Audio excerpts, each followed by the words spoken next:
Assalamualaikum warahmatullahi wabarakatuh.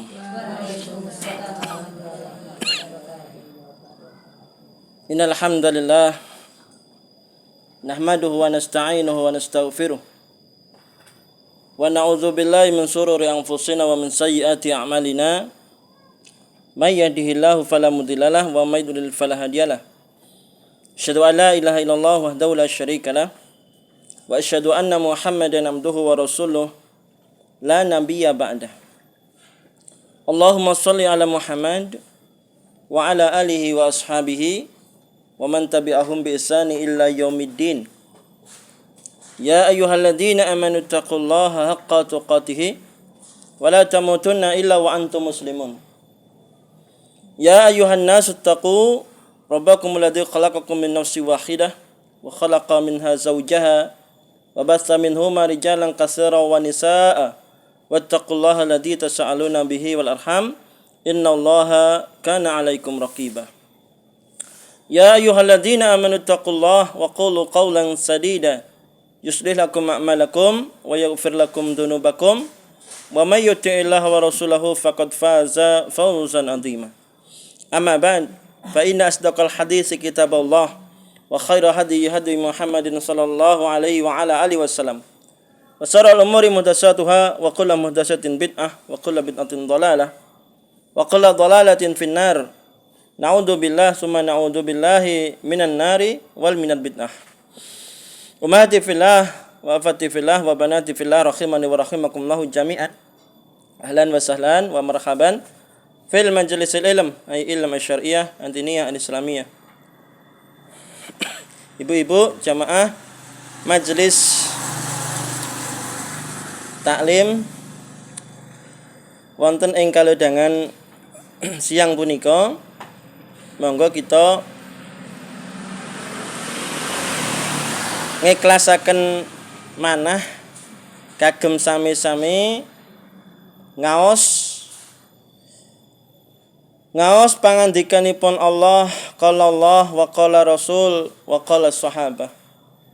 Punapa ingkang dipun firmanaken dening Allah Jalla wa Ala, ingkang dipun sabdaaken dening Rasulullah Muhammad sallallahu alaihi wasallam lan pangandikanipun para sahabat radhiyallahu anhum ajmain. Kita badhe nglajengaken pembahasan kitab Hadis Arba'in An-Nawawi tasih wonten ing hadis ingkang kaping selangkung. Nah, hadis yang ke-25. Sedikit lagi kita selesaikan insyaallah biidznillah dengan izin Allah siang hari ini. Silakan dibuka hadisnya.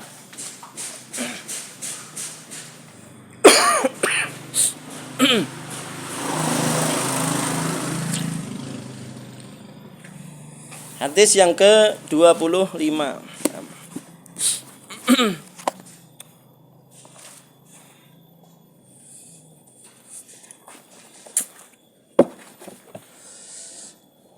Kita bacakan untuk kemudian ditirukan dan nanti bisa dibacakan terjemahannya. Kemudian kita jelaskan syarahnya. Bismillahirrahmanirrahim. Ngan Abi Darin radhiyallahu anhu aidan ana unasan min ashabi Rasulillah sallallahu alaihi wasallam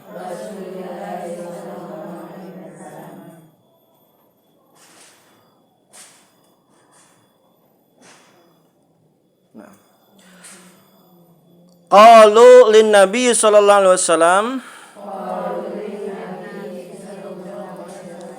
ya Rasulullah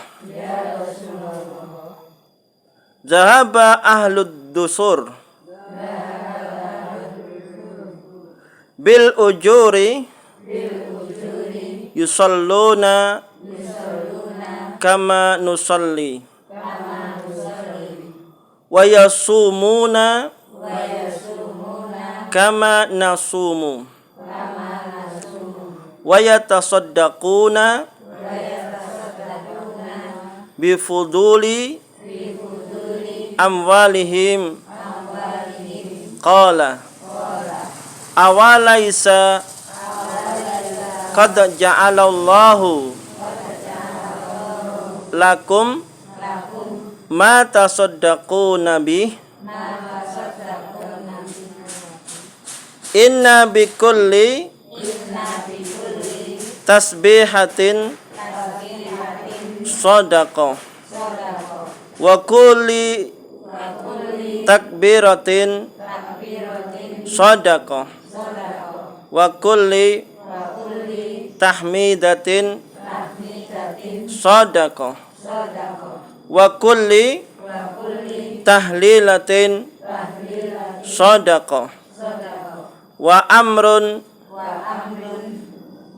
bil ma'rufin sadaqah wa nahyun an munkarin sadaqah wa fi bud'i ahadikum sadaqah.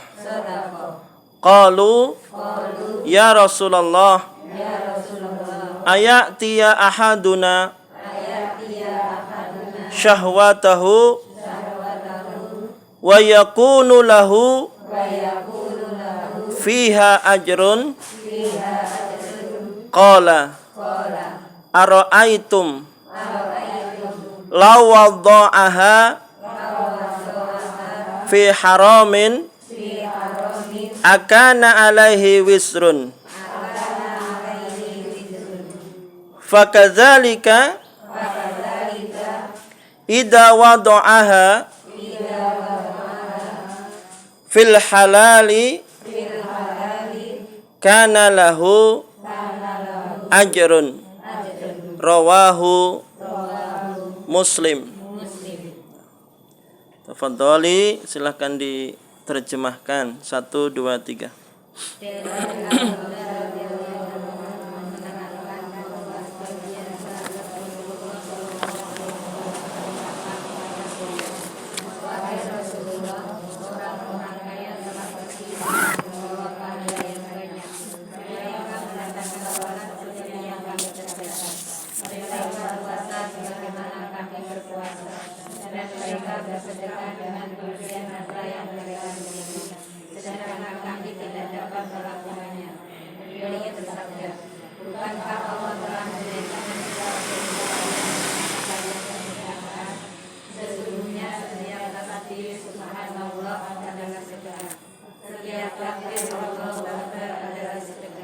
Setiap tahmid alhamdulillah adalah sedekah.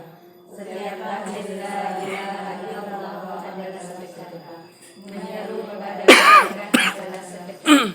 Mencegah dari yang mungkar adalah sedekah. Cara mendengarkan dengan istri juga sedekah. Mereka bertanya, wahai Rasulullah, apakah saja cara kakak menyalakan hasrat hidupnya kepada istrinya bukan mendapat pahala? Beliau menjawab, bukankah jika ia melakukan perkara yang kita, maka terjadi pula apabila ia melakukan perkara yang halal, maka ia juga akan mendapat pahala. Hadis riwayat Muslim.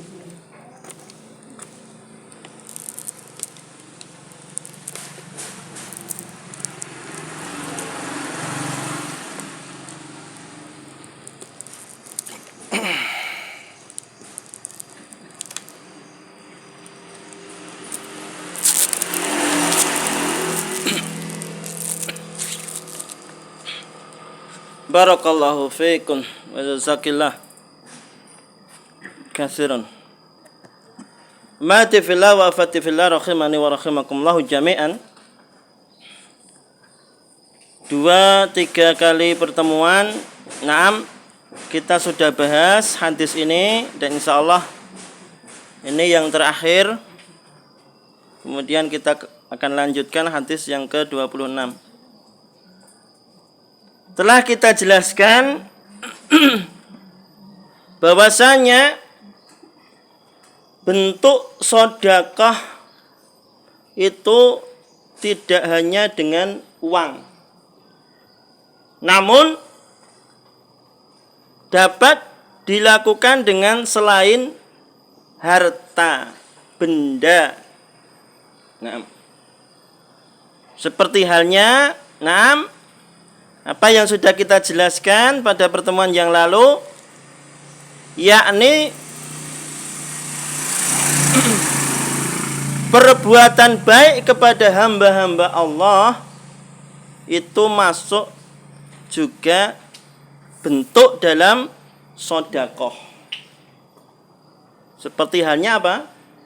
Mencegah gangguan, ya, agar tidak menimpa orang, itu adalah bentuk sedekah. Nah,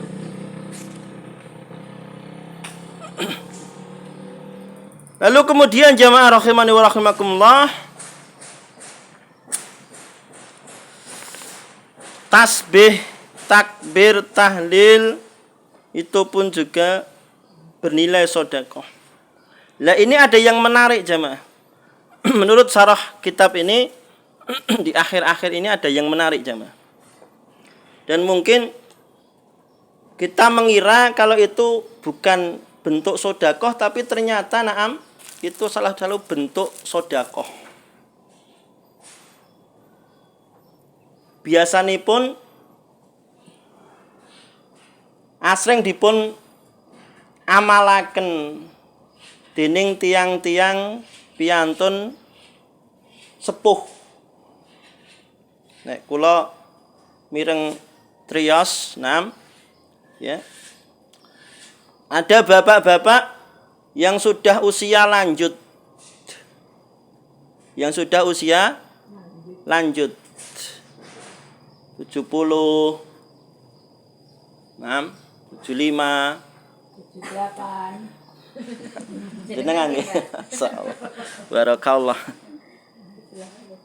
Ya? Barakallah, sehat, walafiat. Itu sering menanam kelapa. Padahal kelapa itu berbuah berapa tahun? 5, 6 tahun. Ya tak? Puluhan tahun.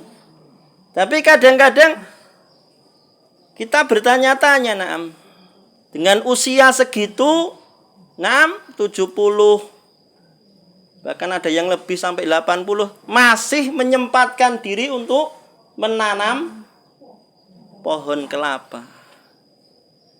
Kira-kira kalau ditanya, Mbah, benjang kinten-kinten saged memetik hasilnya mboten? Anak putu. Ya? Nandur anak putu. Iya kan? Ternyata di dalam kitab ini dijelaskan jemaah. Ya? Dalam kitab ini dijelaskan. Kita bacakan sebuah riwayat, 2, 3, 4 riwayat bahkan. 3 riwayat. Riwayat yang pertama datang dari seorang sahabat yang bernama Anas.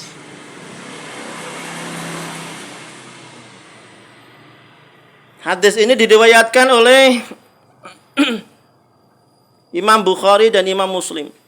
Kita bacakan riwayatnya sehingga kita bisa mencontoh amalan-amalan soleh yang bernilai pahala ini. Ma min muslimin yaqrisu gharsan. Tidaklah seorang muslim menancapkan suatu pohon. Ya. Ya. Ketika ada seorang muslim, orang yang beragama Islam, itu kan disebut muslim. Tidak beriman. Ya imannya mungkin ya kadang sholat, kadang enggak. Tapi dia muslim. Dia Islam. Ya. Ya. Tidaklah seorang muslim menancapkan suatu pohon au yazra'u zar'an, atau menanam suatu tanaman.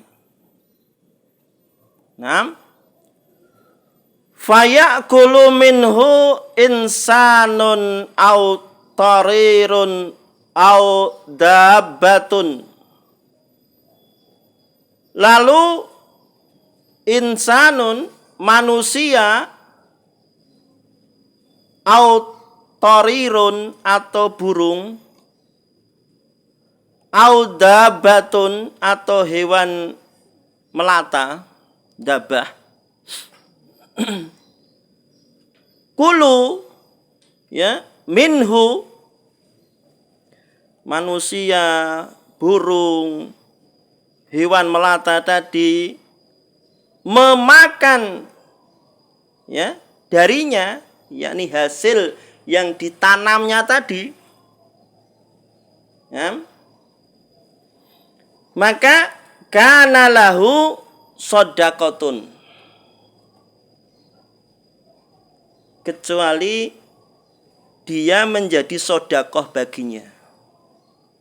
Ya. Nah, hadis ini sahih. Jadi jangan khawatir ketika kita menanam, entah itu tanaman apa saja, nah, kita tancapkan di tanah yang mumpung masih basah, nah, jangan berpikir kemudian siapa yang manen atau, nah, yang penting kita tancapkan saja. Nah, itu menjadi ladang amal sodakoh bagi kita. Ketika berbuah dimakan manusia, itu menjadi ladang amal kita yang menanam. Ketika berbuah, entah daunnya dimakan burung atau buahnya dimakan burung, maka itu amal untuk si penanam. Ketika daunnya atau buahnya atau pohonnya dimakan hewan, maka itu pahala bagi si penanam. Ya, sodakoh. Nah, ini satu riwayat. Yang riwayatnya derajat hadis ini adalah sahih, Muslim dan Bukhari. Riwayat yang lain datang dari sahabat Jabir. Rasulullah SAW bersabda, dan hadis ini diriwayatkan oleh Imam Muslim, ma min muslimin yaghrisu gharsan illa kana ma ukila minhu lahu shadaqatun. Tidaklah seorang muslim, redaksinya hampir sama, menancapkan suatu pohon kecuali apa yang dimakan darinya menjadi sedekah baginya. Maksudnya darinya adalah pohon tadi itu yang ditancapkan itu, dimakan oleh siapapun, entah itu hewan, entah itu manusia, entah itu burung. Wama suriqa minhu lahu shadaqatun. Apa yang dicuri darinya juga menjadi sedekah baginya. Ya. Ketika ada seorang pencuri kemudian mengambil hasil tanaman kita, ya, jangan disangka itu sia-sia aja, Mas. Itu menjadi sedekah bagi kita. Ya. Nah, ya bolehlah kita kemudian mencak-mencak, misuh-misuh, asem, gitu. Wis ditandur ya dicolong, wis.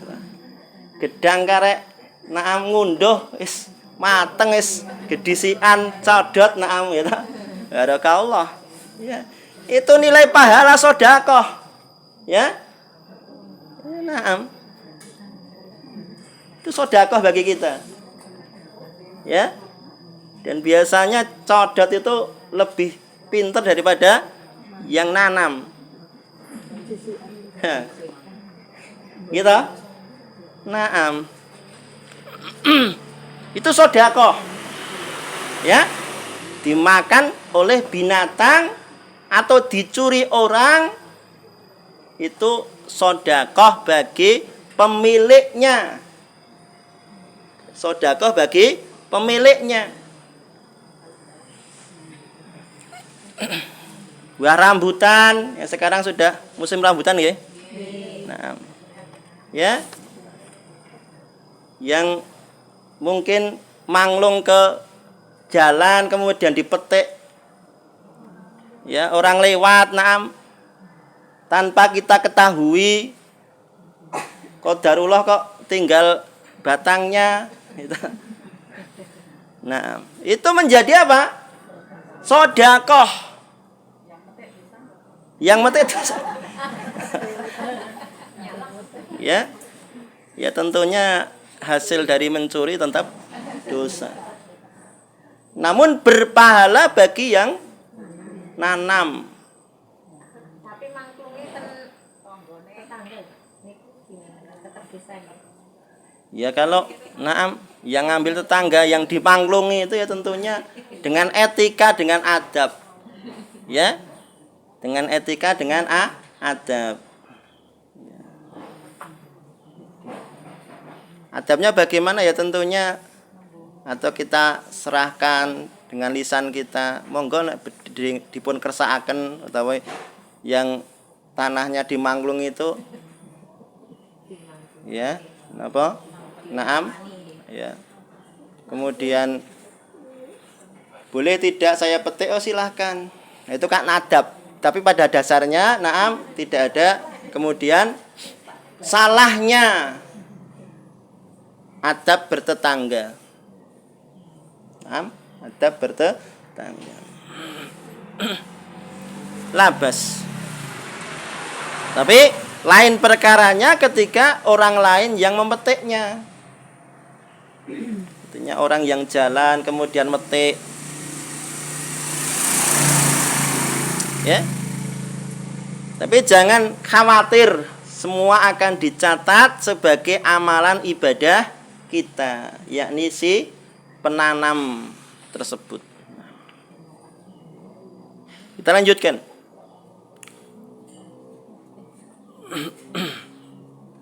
Ya, jadi dicuri.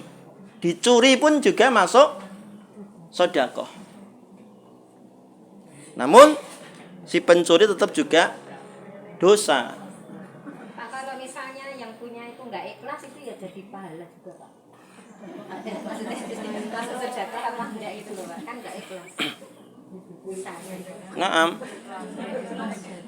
Ikhlas dan tidak ikhlas itu naam tetap berpahalanya, namun kemudian tidak utuh pahalanya. Tidak sempurna pahalanya karena sudah terkurangi dengan ngrundilnya tadi, kemudian misuh-misuhnya tadi, mungkin doakan muga-muga kowe naam ora kolu le to maem.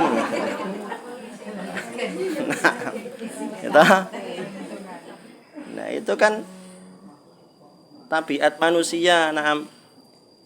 Bagaimana? Ya tetap berpahala, namun kemudian ya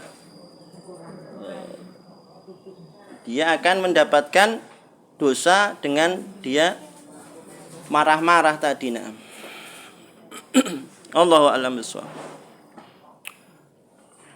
Sehingga seharusnya sempurna pahalanya menjadi terkurangi dengan dia marah-marah dan lain sebagainya. Naam. Barakallahu fikum. Kembali ke kitab.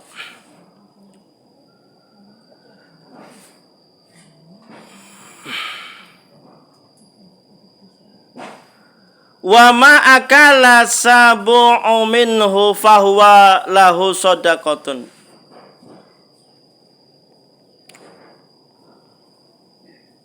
Kemudian apa yang dimakan oleh binatang buas juga menjadi sedekah baginya. Wa ma akalatit tayru fahuwa lahu shadaqatun. Apa yang dimakan burung juga menjadi sedekah baginya. Wala yarza'uhu ahadun ila kana lahu shadaqatun.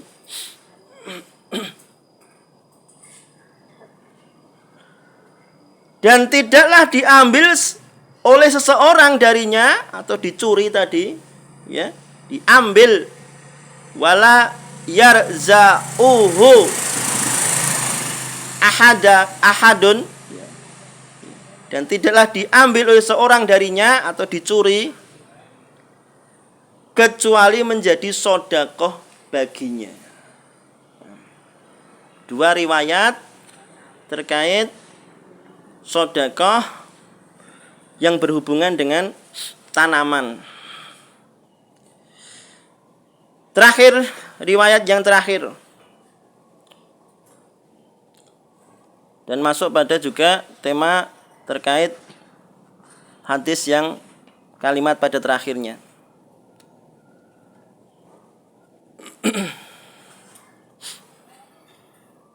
Ara'aita law wada'aha fil harami. Bagaimana pendapatmu kalau dia melampiaskan pada yang haram? Ya, kalimat hadis yang terakhir. Nah, akana alaihi wisrun. Bukankah dia menanggung dosa? Fakadzalika idza wada'aha fil halali kana lahu ajrun. Demikian pula kalau dia lampiaskan pada yang halal, dia mendapatkan juga pahala karenanya. Yang terakhir ini menunjukkan secara zahir bahwa seorang suami diberi pahala apa yang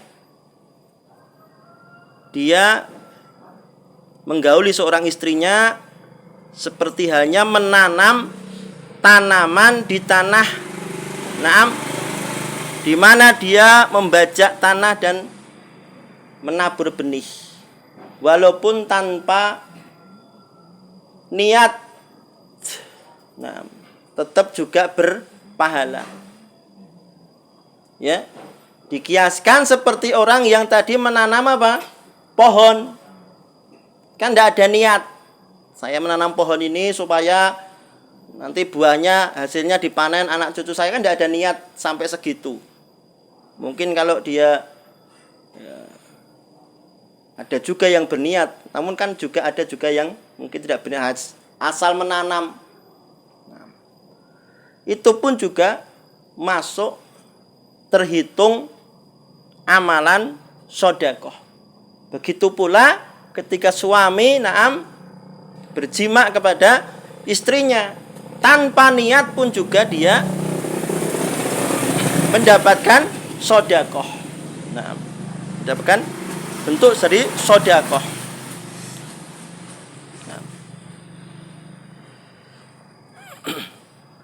Barakallahu fiikum. Pada pertemuan yang lalu telah kita jelaskan ada dua macam, ya, bentuk sedekah dengan selain harta, yakni dengan apa?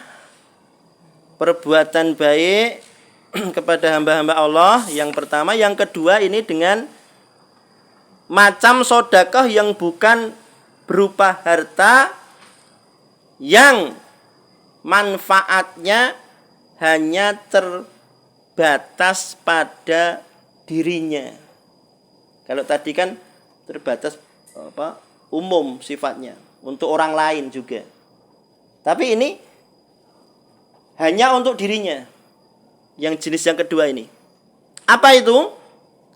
Dijelaskan dalam kitab ini yang manfaatnya hanya terbatas untuk pemiliknya, yakni seperti halnya berzikir, ya, berzikir. Nah, itu manfaatnya hanya untuk dirinya, ya, untuk dirinya. Seperti halnya juga contohnya mengucapkan, melafadzkan takbir, Allahu Akbar, itu hanya untuk dirinya. Nah, tasbih begitu pula, ya, tahmid, alhamdulillah, nah, tahlil, la ilaha illallah, istighfar, astaghfirullah. Nah, itu semua lafaz-lafaz zikir yang kembali untuk dirinya sendiri. Untuk dirinya sendiri. Nah. Barakallahu fiikum. Kesimpulannya jamaah rahimani wa rahimakumullah, ada, kita bisa rangkum kesimpulannya ada 7 kesimpulan dari hadis yang ke-25 ini. Yang pertama, dapat kita simpulkan bahwa semangat para sahabat, semangat para sahabat untuk berlomba-lomba dalam kebaikan. Ini kesimpulan yang pertama. Ya.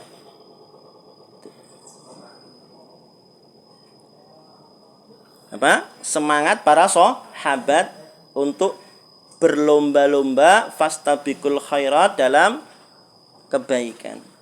Bahkan di awal sudah kita sampaikan, sampai sahabat ketinggalan amalan, satu amalan saja sampai menangis, ya, meneteskan air mata. Itu bentuk semangat para sahabat berlomba-lomba dalam kebaikan. Itu yang pertama. Kemudian yang kedua, alhamdulillah, tasih.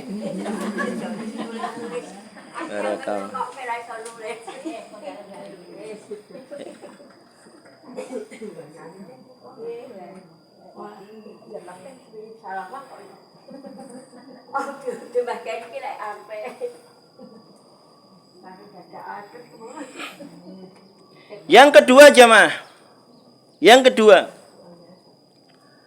kesimpulan yang dapat kita ambil dari hadis yang ke-25 ini,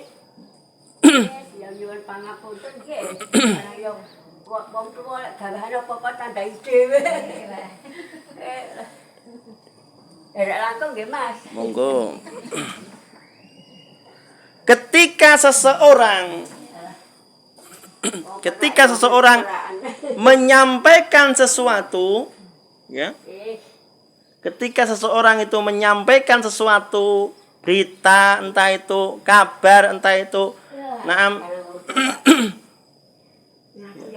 menyampaikan sesuatu,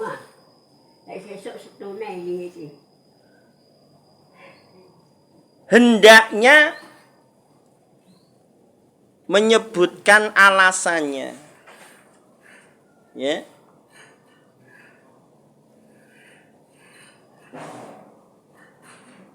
Sebagaimana dicontohkan dalam hadis ini, ya. Di awal-awal sudah kita jelaskan, ketika itu orang-orang kaya telah memborong pahala. Sebagian orang miskin kan berkeluh kesah kepada Nabi kan demikian. Wahai Rasul, orang-orang kaya telah memborong pahala dengan hartanya, ya.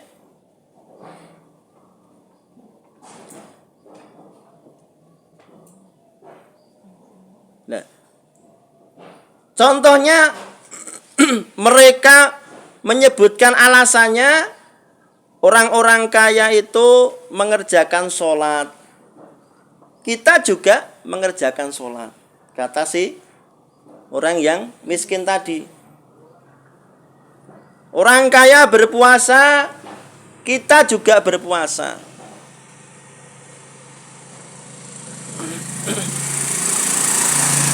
Lah, orang kaya bersedekah dengan uang,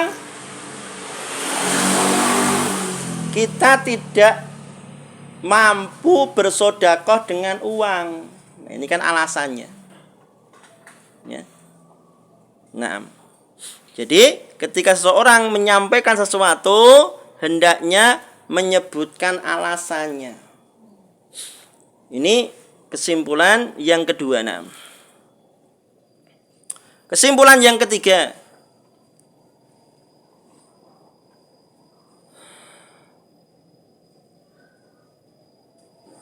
setiap ucapan yang mendekatkan diri kepada Allah, setiap ucapan yang mendekatkan diri kepada Allah itu bernilai sedekah. Contohnya apa? Takbir, ucapan bernilai sedekah. Takbir, tahlil, istighfar. Jadi setiap ucapan yang mendekatkan diri kepada Allah itu bernilai sedekah.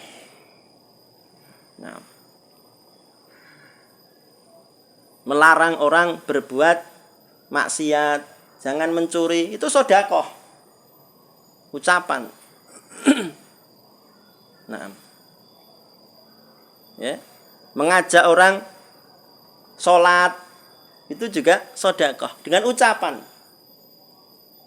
Yang keempat jemaah, yang keempat, kesimpulan yang dapat kita ambil,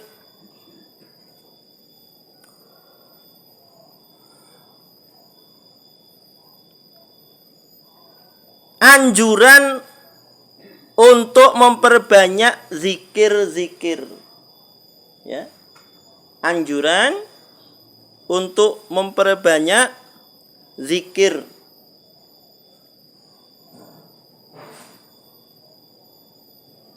Ya. Mengapa demikian? Karena ucapan zikir bernilai sedekah yang mendekatkan diri kepada Allah Jalla wa'ala. Anjuran untuk senantiasa berzikir. Yang kelima jemaah,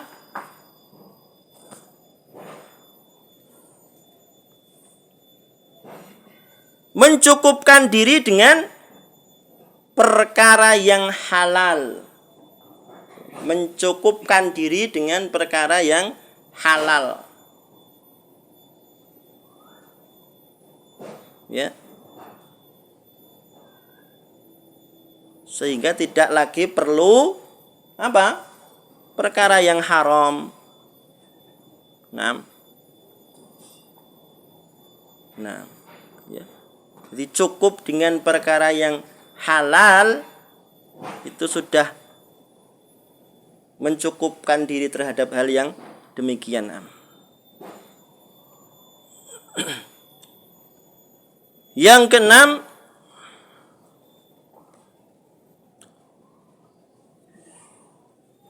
keenam, bolehnya meminta kepastian. Ya. Bolehnya meminta kepastian sebuah berita atau kabar. Nah, ini penting jemaah. Yang mana sekarang kalau kita menerima kabar, berita, itu tidak jelas dari mana asal usulnya. Ya.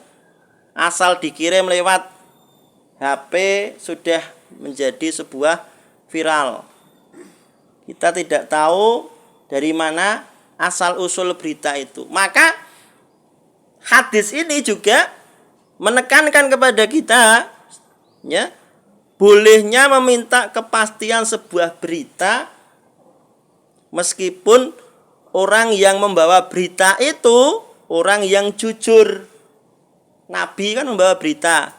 Kemudian ada sebagian sahabat ya bertanya kepada Nabi, padahal Nabi sang pembawa berita masduq, orang yang jujur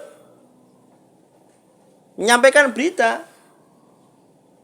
Tetapi juga tidak ada salahnya ya sahabat untuk memastikan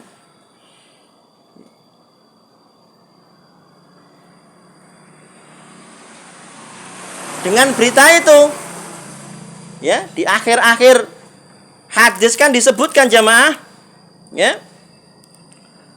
Di akhir-akhir hadis disebutkan ara'aitum law wada'aha fi haramin akana alaihi fiha wisrun fakadzalika idza wada'aha fi halali kana lahu ajrun. Ya. Bagaimana pendapatmu kalau dia melampiaskan pada yang haram? Bukankah dia menanggung dosa? Ya.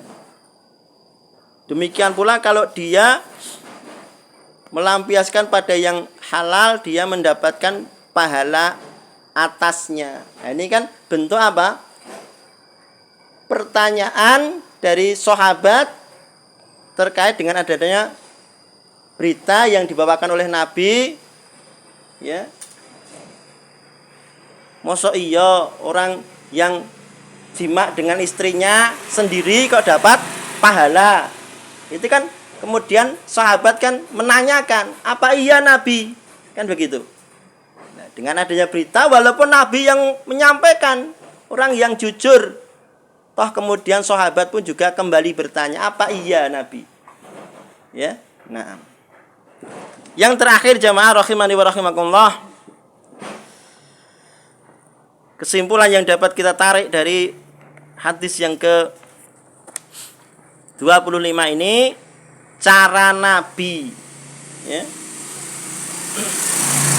dalam menyampaikan itu sangat bagus ya. Ya. Dalam menyampaikan, menjelaskan terkait